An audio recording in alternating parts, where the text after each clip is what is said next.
Resulta, como usted seguramente sabe, que este miércoles se hicieron públicas pruebas sobre el carácter voluntario de la salida de Edmundo González Urrutia de Venezuela hacia el Reino de España. Esto pasó en días anteriores. El presidente de la Asamblea Nacional Venezolana, el diputado Jorge Rodríguez, reveló estos detalles de una reunión que junto a la vicepresidenta ejecutiva Delcy Rodríguez sostuvieron con González Urrutia en la sede diplomática de España, aquí en la ciudad de Caracas, un día antes de su viaje a Madrid.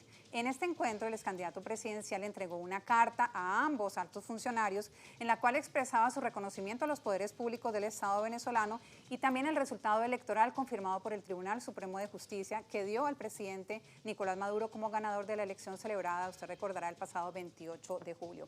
Vamos a profundizar en este tema para obtener detalles de cómo se dio esa reunión, cómo fueron las conversaciones previas, y para ello hemos logrado que esté con nosotros aquí en el estudio el diputado doctor Jorge Rodríguez. Muchas gracias, Jorge. Hola, por estar con nosotros. Gracias por invitarme. Y con las amplias audiencias a esta hora del día, no solamente en Venezuela, sino también fuera de ellas a través de Telesur. Bueno, vamos a comenzar por lo que pasó el día de hoy, que usted explicó con detalle, pero hay todavía muchas historias alrededor que son interesantes de descubrir.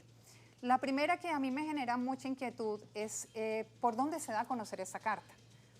Digamos que los periodistas que cubren Venezuela, que son muchos en el mundo, están muy atentos, y lo primero que salió fue en medios opositores, en grandes medios internacionales. Yo, por ejemplo, la vi a través de Alberto News. No había una voz oficial de un documento que es claramente muy importante. ¿Por qué cree usted, o qué sabe usted, por qué los medios, digamos, claramente de orientación de derecha, locales e internacionales, son los que divulgan esta comunicación? Yo creo, Patricia, gracias por invitarme a este espacio que tiene tan amplia audiencia, incluso allende nuestras fronteras. Yo creo que ya estamos en el momento de la noche de los cuchillos largos en la dirigencia del extremismo opositor venezolano, porque todos los atisbos de filtraciones que han ocurrido desde el 8 de septiembre hasta la fecha han provenido completamente de sectores opositores. Por ejemplo, un pasquín absolutamente dedicado a la propaganda fascista que fue fundado y es mantenido por Julio Borges, que se llama La Gran Aldea, publicó en días pasados una especie de crónica de cómo había ocurrido el evento de la huida del país de Edmundo González Urrutia, absolutamente manipulado y falsario.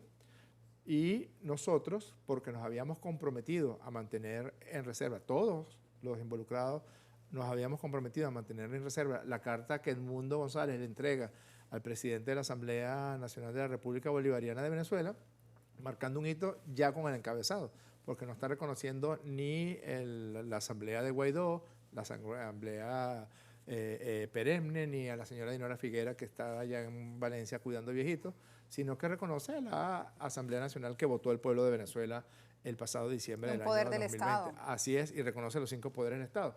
Y habíamos acordado mantenerlo en completa reserva. ¿Por qué? Bueno, porque eso había sido una solicitud que había hecho, y nosotros no teníamos ningún problema en mantener en reserva ese documento. Pero obviamente no hubo cumplimiento. Ahora nos estamos dando cuenta que tanto el señor González como su abogado son personas que su palabra no vale ni media puya, como decía mi abuela, porque todo el tiempo, como están mintiendo todo el tiempo se están contradiciendo y se están tergiversando. Aparece un artículo de La Gran Aldea, nosotros, silencio. Aparece después un artículo del diario El País que intenta lavar la cara de ese artículo de La Gran Aldea. Es un poco así como es la versión de La Gran Aldea un poquito edulcorada. Y nosotros, con más rasgos periodísticos, digamos. Con algunos, ¿cómo se puede decir? Algunas acuarelitas periodísticas por parte del diario El País, y arranca además una andanada de la extrema derecha mundial, específicamente y especialmente de la española, empezando por un ser absolutamente ruin, como es el caso del expresidente Aznar, que es este señor contraviniendo incluso la normativa internacional para derecho de asilo y lo que él firmó, la carta que él envió. Se reunió con Aznar, se reunió con Feijóo, promovieron esa farsa del Congreso de Diputados, esa agresión contra todo el pueblo de Venezuela que se aprobó en el Congreso de Diputados y que ya la Asamblea Nacional de Venezuela está dando respuesta oportuna y firme. se reunió con Raimundo y todo el mundo, sostuvo una conversación telefónica con Anthony Blinken, que es el director de esa orquesta, es la cabeza del pulpo, como escuché decir en el Congreso Antifascista, y después de la entrevista con Blinken, entonces Blinken sale diciendo, amenazando a Venezuela, como si se hubiera tragado a Elliot Abrams, o si se hubiera tragado a Donald Trump, o se hubiera tragado a cualquiera de los funcionarios que diariamente la administración Trump Sin agredían a embargo, usted Venezuela. estaba al tanto, el gobierno nacional estaba al tanto que eso estaba ocurriendo, era público, Claro, comunicacional, pero tenían la carta guardada. Pero nosotros decíamos todo el tiempo, bueno, vamos a mantener la parsimonia, vamos a mantener la paciencia, hasta que el día de hoy nos damos cuenta de que los cuchillos largos ya se están hendiendo en algunas superficies corporales, y no tengo ninguna duda de que del mismo seno de la derecha venezolana, del extremismo venezolano, aparece la publicación de una especie de transcripción, porque no es la carta original de la carta de Edmundo González Urrutia. Frente a esa situación, y porque tenemos también una responsabilidad con el pueblo de Venezuela y también con la opinión pública mundial, por más que el hegemón comunicacional intente manipularlo, por esa razón nosotros dijimos, miren, la carta fue firmada, enviada y entregada en mi propia mano por ¿Ese es el Edmundo original? González Urrutia. ¿O es una copia? Sí, no, esto es una copia, el original lo tengo ahí si lo quieres ver ahorita. Esta carta que él redacta y que firma, yo sí hice alguna exigencia, la única que hice fue que por favor le colocara la media firma a todas las páginas de la carta para que no hubiera después ninguna intención de señalar que fue modificado, que fue alterado el tenor de la carta que él me envía, que él firma. Y el otro elemento importante es que plantea entregármelo en mis manos. ¿Cómo pasó eso? Porque es lo que yo quiero saber, todas esas hasta esos primeros días de septiembre, 6, 7 de septiembre, afortunadamente en mi vida yo había visto a ese señor Edmundo González. ¿Usted no lo conocía? Si me lo encontraba en la calle no lo reconozco, porque como tampoco participó en la campaña electoral, sino que era un pendón, era bidimensional. Si uno lo ve en 3 dimensiones, quizás no lo puedes reconocer. Esto para nuestra audiencia internacional quiere decir que en muchos de los actos de campaña no estaba él, era una imagen en un pendón, literal. Así es, Eso literalmente, es lo que usted quiere decir. mostramos un afiche y la correcto. verdad, en mi vida lo había visto. Algunas personas cercanas a él se comunican con nosotros, se comunican conmigo y plantean la posibilidad de tener algunos intercambios con el señor González Urrutia por su intención de solicitar asilo político ante el Reino de España. Cuando ese es el título que nos presenta, mire, este es como decimos los psiquiatras, el verbatim, o la expresión que utilizan ellos es: el señor González Urrutia quiere conversar con representantes de la Revolución Bolivariana a los efectos de conversar sobre la posibilidad de que solicite asilo político y el gobierno, atendiendo las normas internacionales de asilo y refugio, entonces otorgue los beneplácitos y los salvoconductos correspondientes. Eso fue el inicio de esta ¿Eso historia. fue que una llamada telefónica, un mensaje? En principio fue una llamada telefónica y después de las llamadas telefónicas se dieron conversaciones telefónicas entre el señor González Urrutia y yo, conversaciones telefónicas entre el señor González Urrutia, los interlocutores y yo, y luego el día, creo que fue el día 6 en la noche, viernes, si fue viernes 6, fue el día 6 de septiembre, se plantea la necesidad de una conversación cara a cara entre Edmundo González Urrutia y Jorge Rodríguez. El presidente Nicolás Maduro designa a la vicepresidenta ejecutiva del CI, Eloína Rodríguez, y nos dirigimos a la sede de la residencia de la Embajada del Reino de España. En esa sede tenemos una conversación. ¿Qué son las fotos que usted muestra hoy? No, esas son las fotos del día siguiente. Okay. En esa sede tenemos una conversación que debo tildar como una conversación cortés, donde ambos esgrimimos nuestros planteamientos y nuestros puntos de vista con respeto, y donde él vuelve a plantear que su intención es abandonar Venezuela a través de una medida de asilo que él está dispuesto a solicitar ante el Reino de España. Seguimos la conversación y plantea redactar una carta y entregármela a mí, porque está dirigida al presidente de la Asamblea Nacional.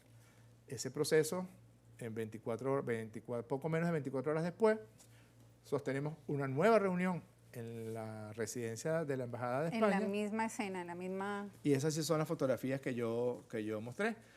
Quiero insistirle al señor González Urrutia que la mentira tiene patas cortas y está metiendo en problemas a gente que probablemente ha sido sorprendido en su buena fe. Nosotros no, ya sabemos que tanto usted como su abogado son mentirosos contumaces y además mienten muy mal, porque mienten sin darse cuenta o al menos pensar que nosotros podemos tener un sustento de nuestras palabras. Ellos no. Vamos a ver si están las fotos para que la producción nos las muestre para yo preguntarle sobre esa reunión.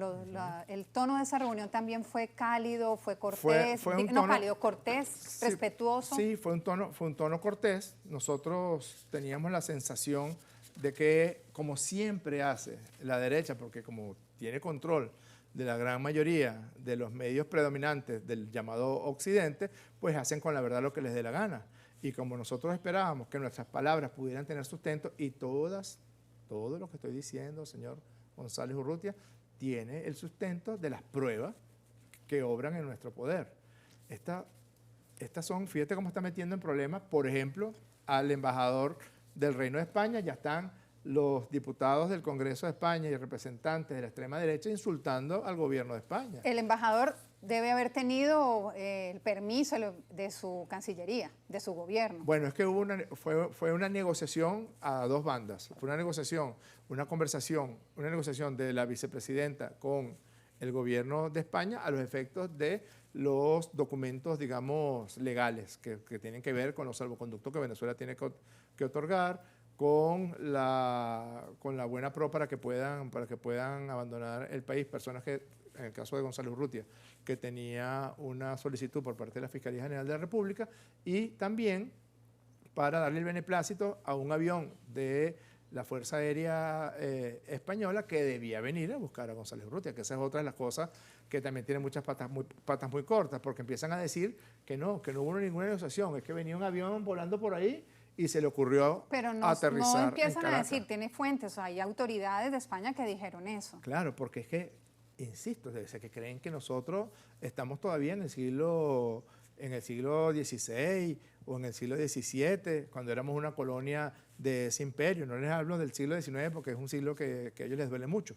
Pero es evidente que si ese avión aterriza y se guarda en el hangar de la Vicepresidencia de la República, aterriza en el hangar de la Vicepresidencia de la República, es porque hay un permiso. A Venezuela no entra ningún avión que no tenga el debido permiso. Y eso forma parte de la negociación con la embajada, con el gobierno de España.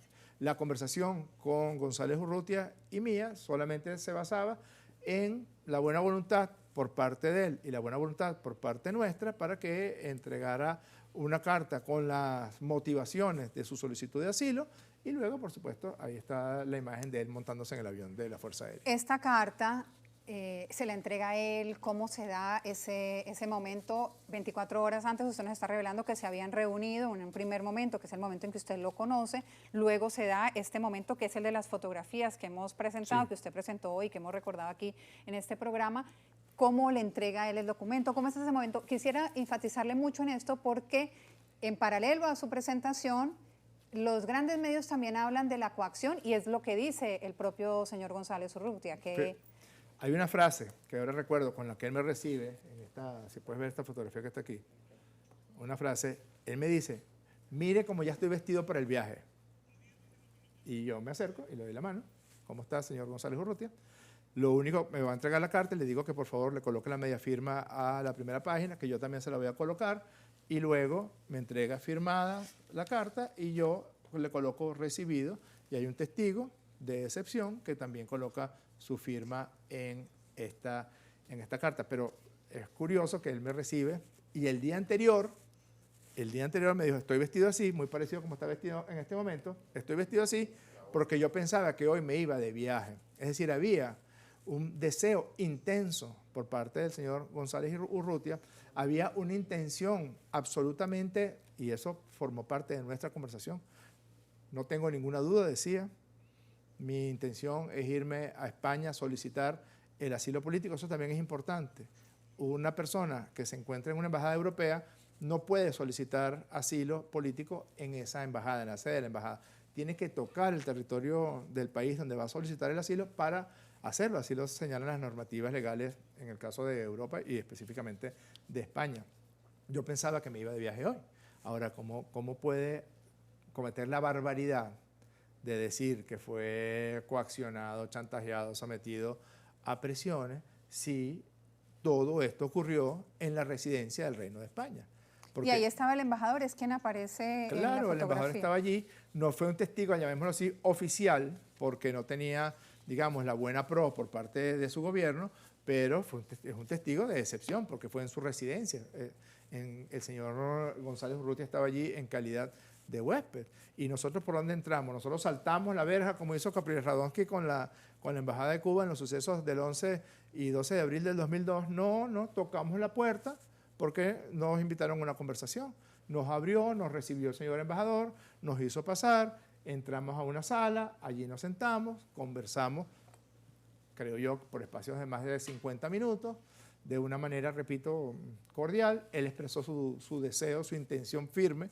No voy a cambiar de posición, lo dijo en varias oportunidades, y su intención firme de viajar a España. Nosotros dijimos, bueno, cumpliendo las leyes de la República Bolivariana de Venezuela, nosotros vamos a proceder para que usted viaje y podamos permitir el acceso del avión a cielo venezolano.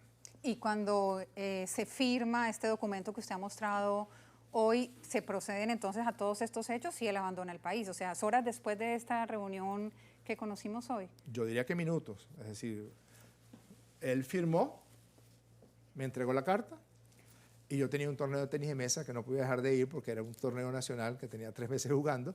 Yo agarré mi carta y me la llevé para el torneo. Y cuando me llevé la carta para el torneo, recibo la información de que ya la vicepresidenta ejecutiva había publicado en Instagram que había salido del país González Urrutia con el beneplácito correspondiente, vista la negociación con el gobierno de España, para que pudiera viajar a Madrid. Eso fue todo.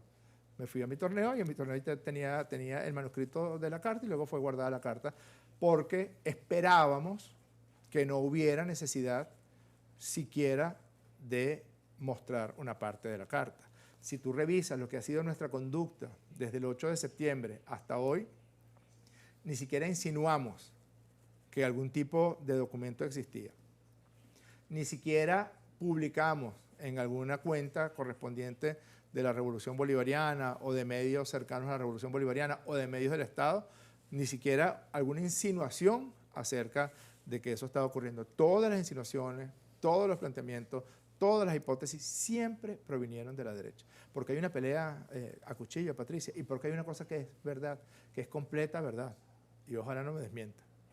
Pero es que lo que entendimos de algunas de las cosas que se dijeron allí en ese día es que el resto o una parte del extremismo opositor que hizo vida política con González Urrutia no tenía ni idea de que eso estaba ocurriendo.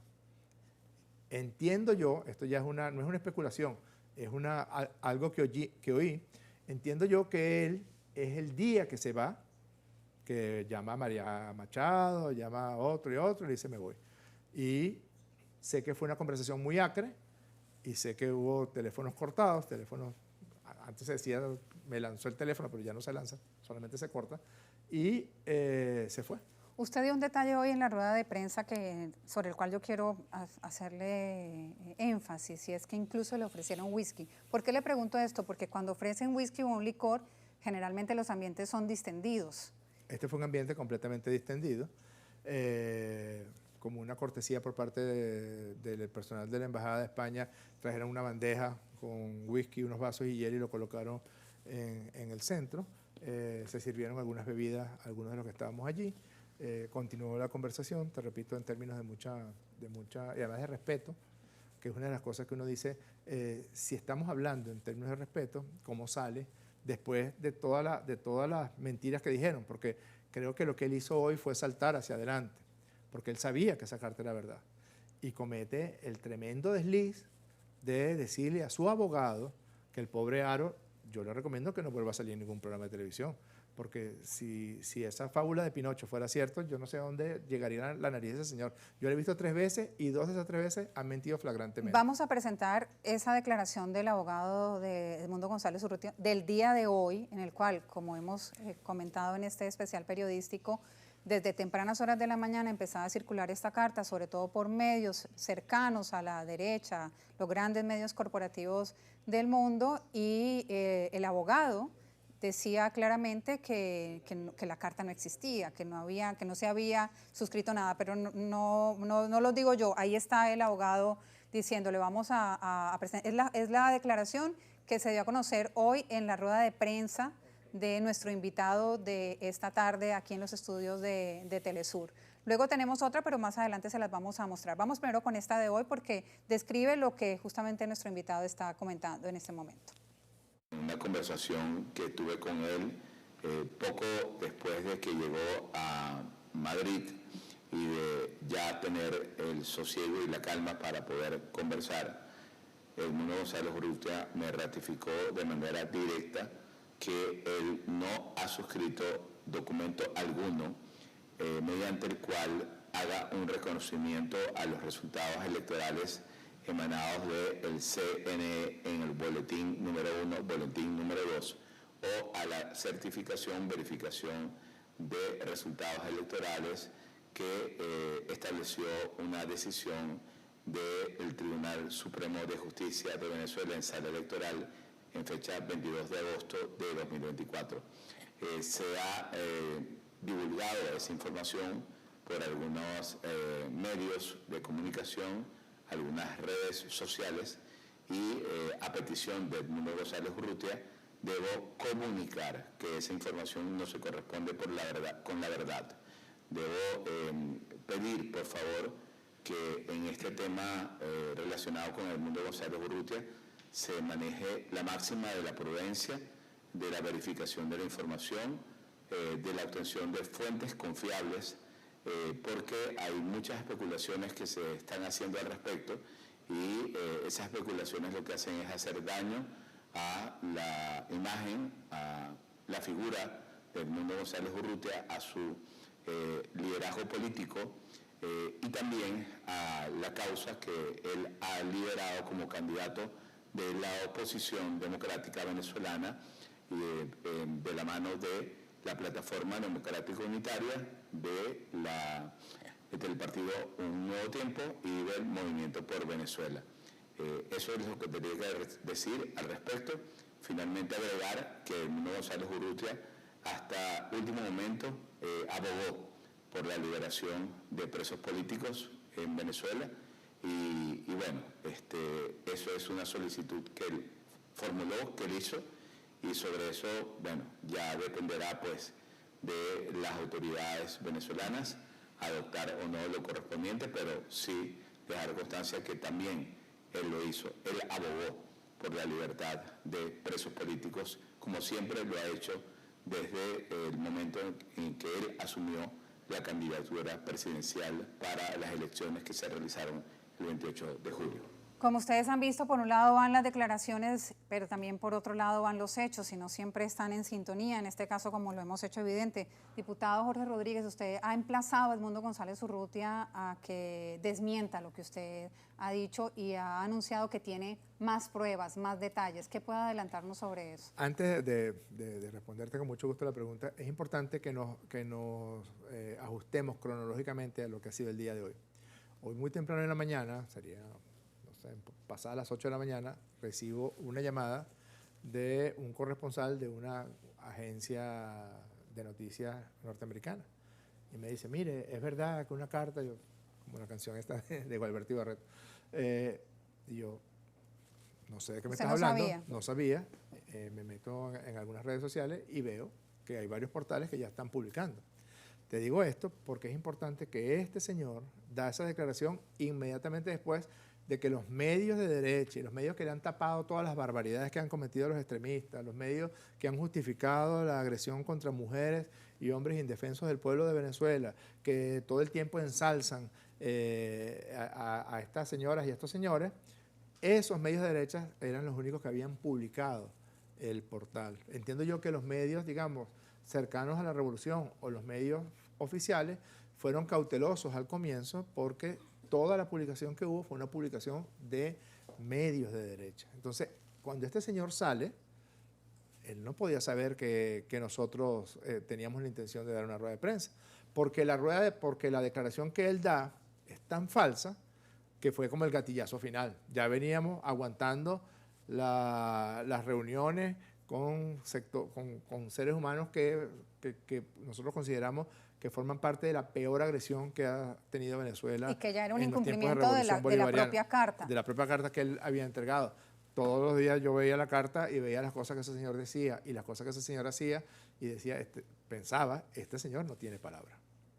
Y eso es para mí una de las peores condiciones que puede tener un ser humano, de las peores condiciones que puede tener un político. Chávez nos enseñó a nosotros a que lo único que uno tiene aquí es la palabra. ¿Qué más tiene? Para enfrentarte al pueblo, o si te equivocas, decirle al pueblo que te equivocaste, o si no conseguiste los resultados que querías obtener, decirle al pueblo que no conseguiste los resultados que querías obtener. Eso nos enseñó a nosotros Hugo Chávez. Y día tras día tras día, en estos 10 días que han pasado, constantes incumplimientos a los elementos que él dispuso en esa carta, y además entonces pone a su abogado, según lo que dice su abogado, porque su abogado dice que habló con él y que él le dijo que no había entregado ninguna carta. Cuando ya la carta, para recapitular, era de conocimiento público, no confirmada oficialmente por Venezuela, pero había rodado por distintos... Había rodado mucho en la mañana de hoy. medios. Cuando yo veo la declaración de él, allí es cuando comisiono a mi equipo de prensa para que se convoque de inmediato para el mediodía una rueda de prensa a los efectos de defender la verdad. Como dije esta mañana y que me lo comentaba mucho mi maestro de psiquiatría, el doctor Risque, cuando hay un chisme, la mejor forma de acabar con un chisme, señora, señor, si hay un chisme en ciernes, en la organización o en el sitio de trabajo, saquen todo para lo claro, saquen la verdad para lo claro, y ese día se acaba el chisme. Hoy se acaba ese chisme porque ya no pueden, ¿qué más van a decir? Ah, bueno, lo que dijeron después. Después, para terminar de enlodarse más, para hundirse más aún, para meterse otro tiro en el pie, dicen que fue coaccionado, presionado y chantajeado. Coaccionado es sí, como obligado. Como obligado.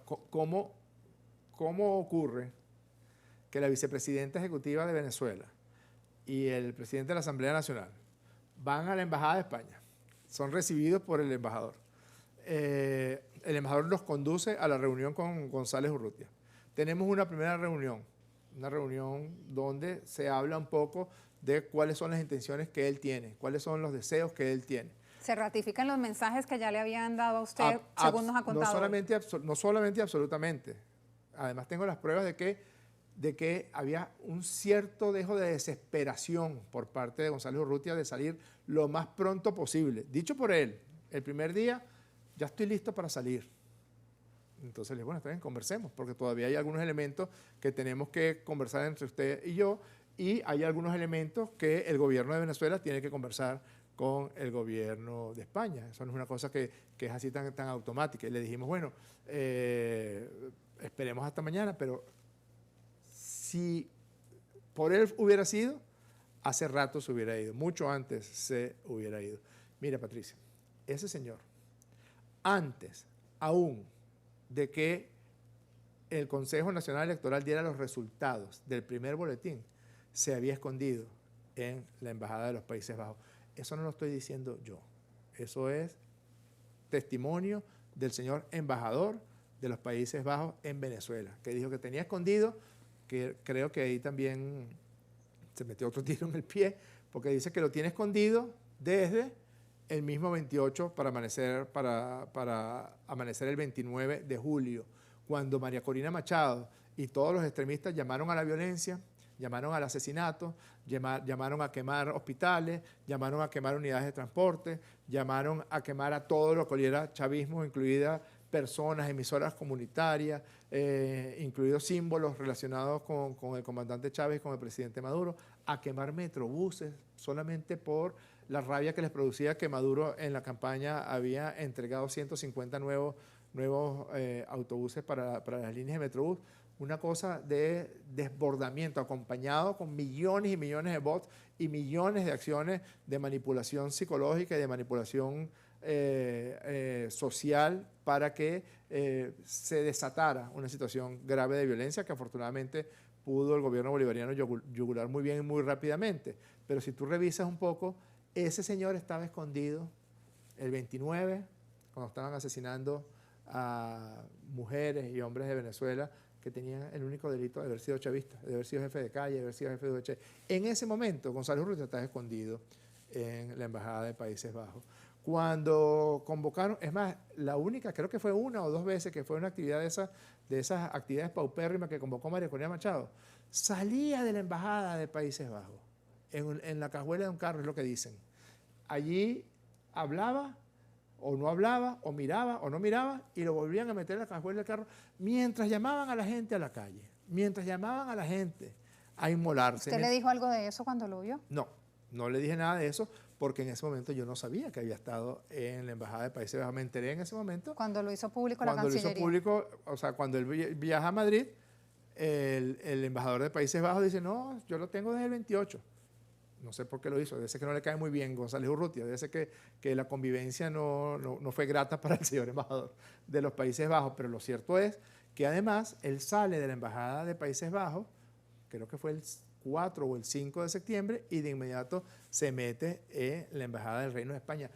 Ni una hora después del 28 de julio, ni una hora estuvo ese señor ni siquiera en una casa enconchado para supuestamente protagonizar la lucha. Y te digo más, la razón por la que la Fiscalía General de la República dicta una orden en contra de González Urrutia no tiene que ver con el resultado electoral, no tiene que ver con su actuación en la campaña, su actuación casi nula en la campaña electoral. Tiene que ver, uno, con el hecho apócrifo de que hubieran falsificado unas supuestas actas, y aquí hay otra cosa donde supongo yo que lo habré coaccionado también, porque él publica un documento a través de su abogado, si tú lo ves aquí, es la misma firma. Aquí sí está el original, Patricia, como me regañaste porque no tiene el original, aquí lo traigo. No, dicen que los periodistas también somos chismosos. Como los psiquiatras. Como precisar. Este es el original. Este es el original. De la carta que usted presentó hoy, pero esta que usted tiene en la mano es de la Fiscalía. La que González Urrutia envía a la Fiscalía luego de no presentarse por 3 veces, que es lo que manda la ley venezolana. Aquí está. Vamos a pedirle a nuestro, no sé por cuál cámara, por esta, vamos a mostrar la firma, esta firma y esta firma, en el mejor plano que podamos hacer correctamente. Ahí está. Ahí se ven las dos firmas, sí, para que se pueda identificar que son exactamente las mismas. ¿Por qué? Porque sobre esta no se ha puesto en duda su veracidad, sobre la que él envió a la Fiscalía General de la República. Pero esta que usted ha mostrado hoy, primero, como veíamos, se había puesto en duda, y luego él sale a reconocer que efectivamente la carta existe, pero que la firmó pues por coacción, porque se vio obligado. Pero además, el tono y algunos de los contenidos de esta carta de la Fiscalía General de la República, que tiene fecha 4 de septiembre, fue recibida el 4 de septiembre, aquí está el sello de la Fiscalía General de la República, algunos de los elementos que están en la carta que él me entrega ya estaban en esta comunicación al fiscal general.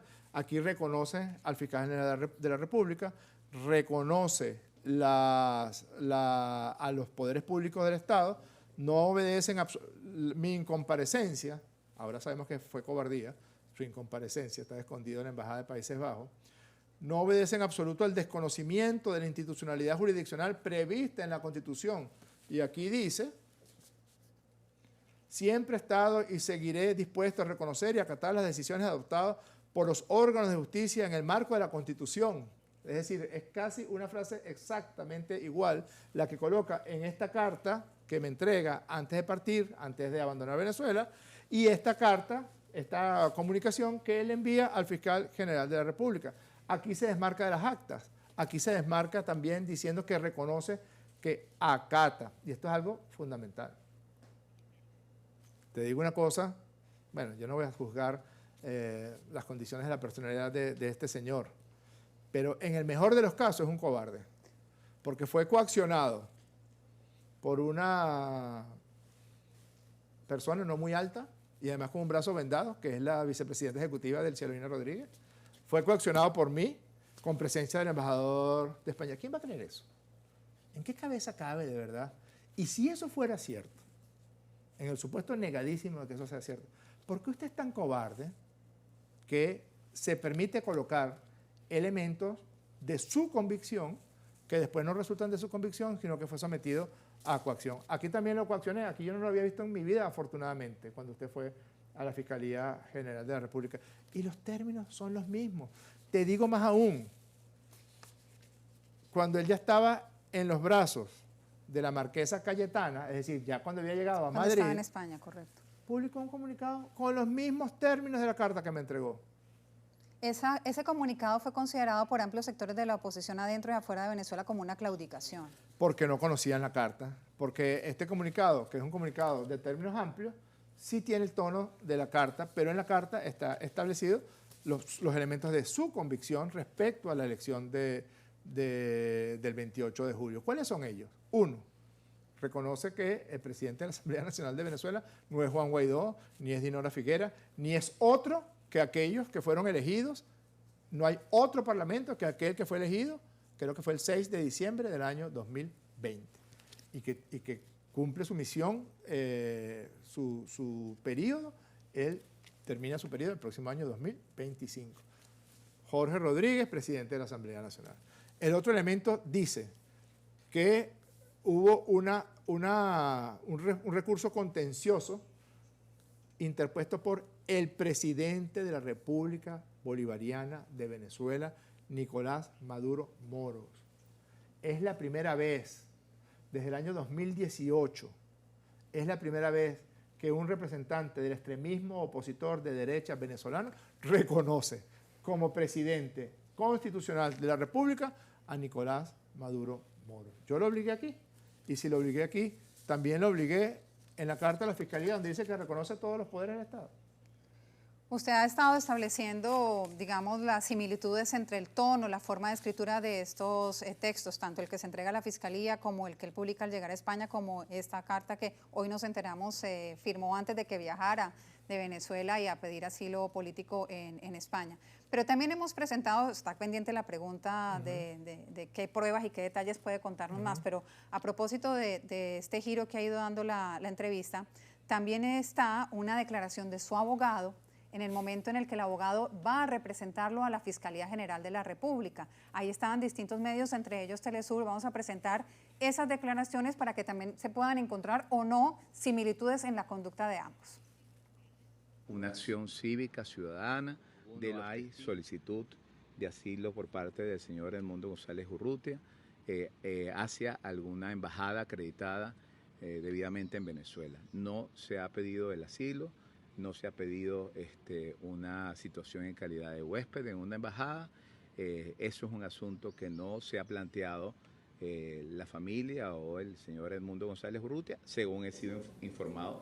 En el momento en que se daba esa declaración para, digamos, claridad de nuestras audiencias en el mundo, hasta ahora conectadas con la transmisión de Telesur y el Sistema Nacional de Medios Públicos de Venezuela, ya el señor González Urrutia estaba en la... escondido en la Embajada de los Países Bajos. Correcto. No, este señor habrá que llamarlo a partir de ahora el fundepolígrafo, porque si ese señor pasa a ser con un polígrafo, el polígrafo gritaría, porque, o sea, ha tenido 2 declaraciones en un lapso de 8 días y las 2 han sido completamente falsas. Cuando él dice eso, González Urrutia no solamente ya está escondido en la Embajada de Países Bajos, sino que ha iniciado los contactos con nosotros. Cuando él está declarando eso, ya inició los contactos con nosotros para procurar los mecanismos para que él pudiera salir del país. Y te digo más, salió escondido de la Embajada de Países Bajos y se metió escondido a la residencia de la Embajada del Reino de España. Es decir, se mete en la Embajada del Reino de España porque ya se estaban dando los contactos y los intercambios para otorgarle el beneplácito y los salvoconductos para que luego pueda viajar a España y allí, como dice él en su carta, señor Haro, lo dice su jefe, que debería votarlo, porque ya la verdad, a menos que usted, esa sea su función, sus honorarios los cobre solamente para mentirle al país. Aquí dice: en consecuencia, encontrándome en la sede de la Embajada del Reino de España en Caracas, he trasladado mi intención de solicitar asilo político ante su gobierno.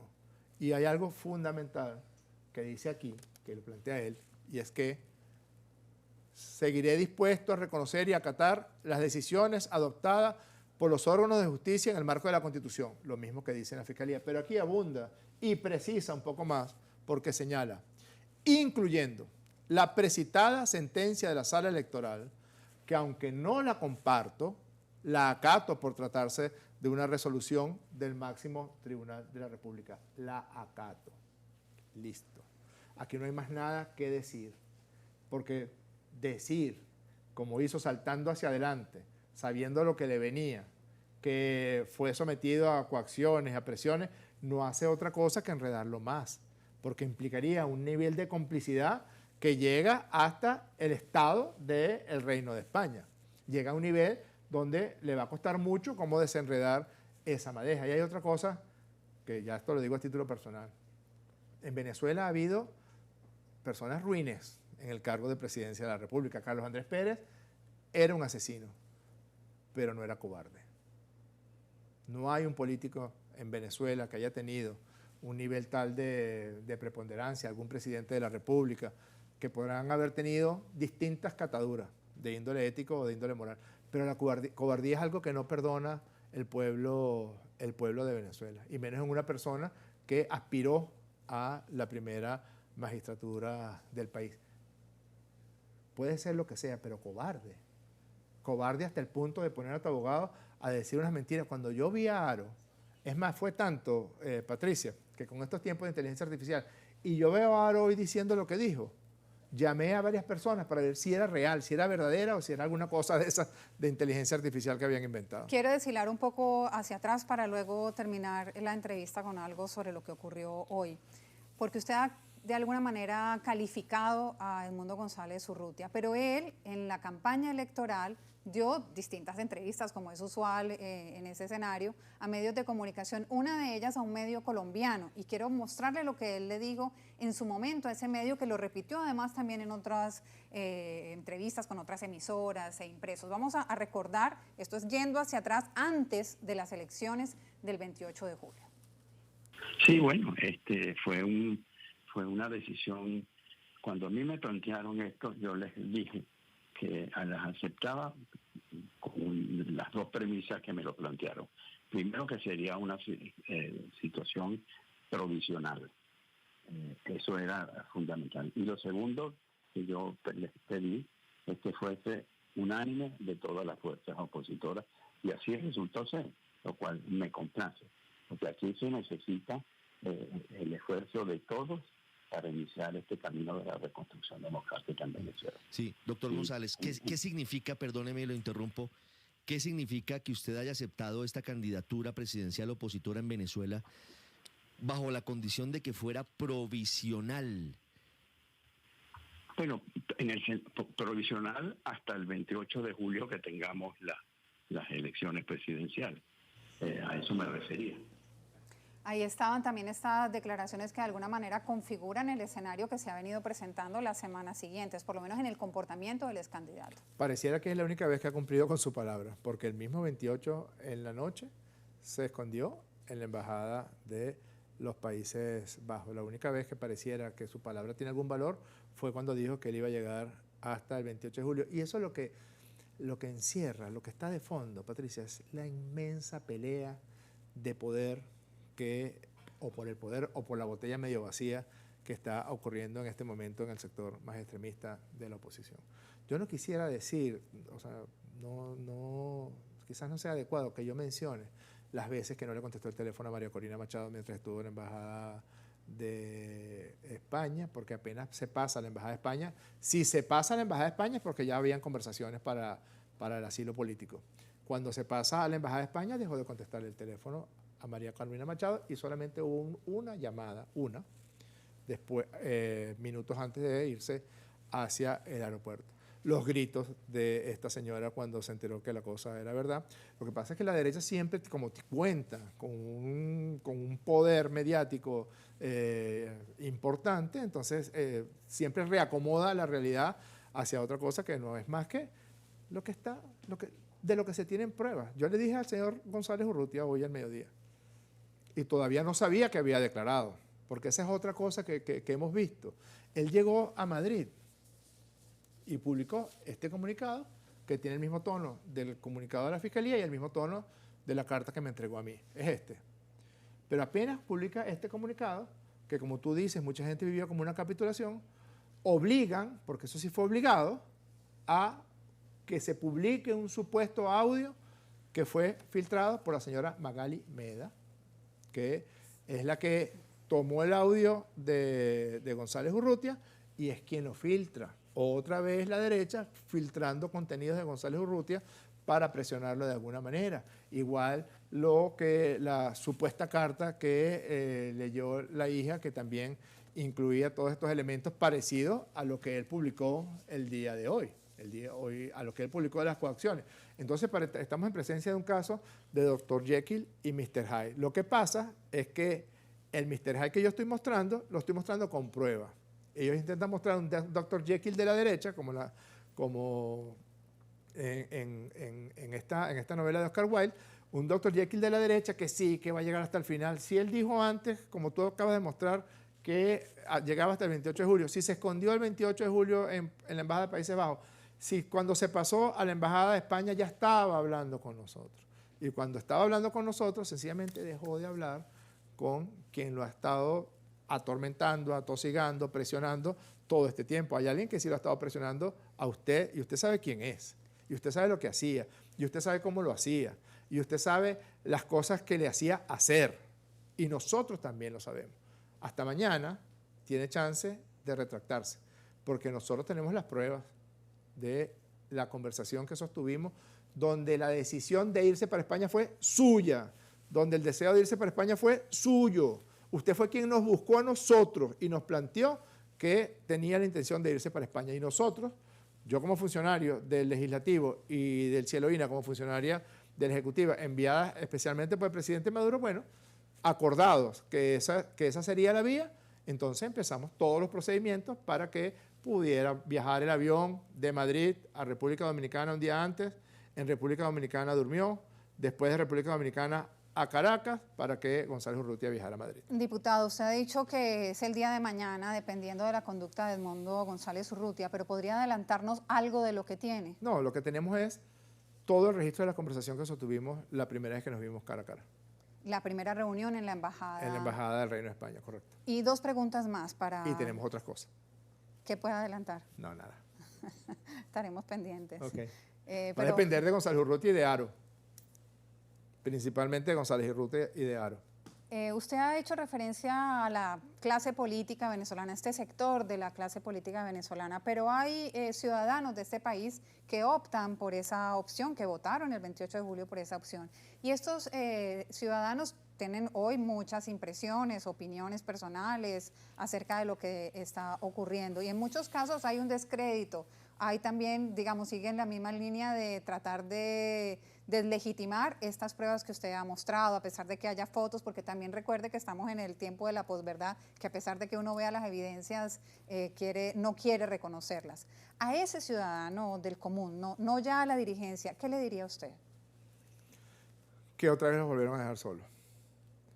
Que otra vez los volvieron a echar al pajón, como decimos en Venezuela, por la inmensa irresponsabilidad y el desprecio que en el fondo tiene esa dirigencia hacia el venezolano o la venezolana que está en la calle labrando su vida, labrando su futuro, buscando las mejores condiciones para las niñas y los niños que están empezando las clases ahorita. Otra vez, idéntico. Siempre saltan hacia adelante, siempre recurren a los medios de comunicación para que los medios de comunicación impongan sus mentiras. En este caso estamos en presencia de una pelea intestina brutal y entonces buscan a ver cómo se zafan de que ellos fueron los que filtraron eso. Ellos fueron los que filtraron el audio. Magali Meda fue la que filtró el audio, no sé si con su autorización, señor González Urrutia, pero Magali Meda fue la que filtró el audio de WhatsApp, donde usted decía barbaridades pocas horas después de que hubiera publicado ese comunicado, que ese sí lo publicó usted en su cuenta de X. Entonces, ¿quién presiona a quién? ¿Quién coacciona a quién? ¿Por qué lo obligan a grabar un audio en WhatsApp que es completamente diferente a lo que pocas horas antes había publicado? ¿Por qué señala una cosa tan bárbara como que funcionarios del Estado venezolano recurrieron a la sede de una embajada para someterlo a coacciones, presiones y chantajes. Si usted sabe muy bien qué fue lo que pasó allí, y nosotros tenemos las pruebas de lo que pasó allí. Cuando tú me dices que estamos en el momento de la posverdad y tienes toda la razón, yo invito a cualquier persona a que le haga un análisis grafológico a la firma del señor Edmundo González, pero es que además estamos mostrando la fotografía del señor Edmundo González firmando. Y digo una anécdota más, que un amigo mío se ríe de esos despistes míos. Yo no tenía bolígrafo en ese momento. Y le pedí prestado el bolígrafo al señor González Urrutia. Mi firma está puesta con el bolígrafo del señor González Urrutia, porque no tenía bolígrafo. Una pregunta final, diputado. A los gobiernos del mundo, a las cancillerías, a los palacios de gobierno en América Latina, en Europa, fundamentalmente en España, en el Parlamento Europeo, ¿qué representa esta carta? ¿Qué significado tiene dentro de toda esta historia que empieza a ocurrir, digamos, temporalmente desde el 28 de julio hasta el día de hoy? Como dice esa canción tan vieja, por más que se tongoneen, siempre se les va a ver el bojote, Patricia, porque aquí hay una capitulación, es la verdad. Por eso es que han tratado por todos los medios de desvirtuar el contenido de esta carta y quién la suscribe. Además de eso, hay un elemento fundamental, y es que él acata la sentencia del Tribunal Supremo. Así de simple. No solamente reconoce los poderes públicos del Estado, no solamente reconoce al presidente constitucional de la República, Nicolás Maduro Moros. Cuando él dice acato, no la comparto, pero acato la sentencia del Tribunal Supremo de Justicia, ¿sabes qué estás diciendo? Acepto que quien ganó las elecciones fue Nicolás Maduro Moros, porque lo que dice la sentencia de la sala electoral fue que los números, después de haber hecho la experticia que hizo, que por supuesto los medios de comunicación internacionales, que no son Telesur, tratan por todos los medios de minimizar la auditoría técnica que se hizo por orden del Tribunal Supremo de Justicia. Pero si tú lees la sentencia y alguien dice, yo la acato, yo por ejemplo, Jorge Rodríguez, acato la sentencia del Tribunal Supremo de Justicia, el presidente Maduro, acato la sentencia del Tribunal Supremo de Justicia, y Edmundo González Urrutia, cuando dice acato la sentencia de la sala electoral del Tribunal Supremo de Justicia, lo que está diciendo gobiernos del mundo, parlamentos del mundo, es que acepta que quien ganó las elecciones se llama Nicolás Maduro Moros. Estaremos muy atentos a las próximas horas, diputado Jorge Rodríguez. Muchas gracias a usted por gracias a ti, Patricia, su tiempo para Telesur, para esta retransmisión en simultánea por el Sistema Nacional de Medios Públicos de Venezuela. Esperamos haberles dado detalles de cómo se fraguaron estos hechos que han sido sin duda alguna una noticia de altísimo impacto global en esta jornada. Muchas gracias por estar con nosotros como siempre. En Telesur siempre hay más.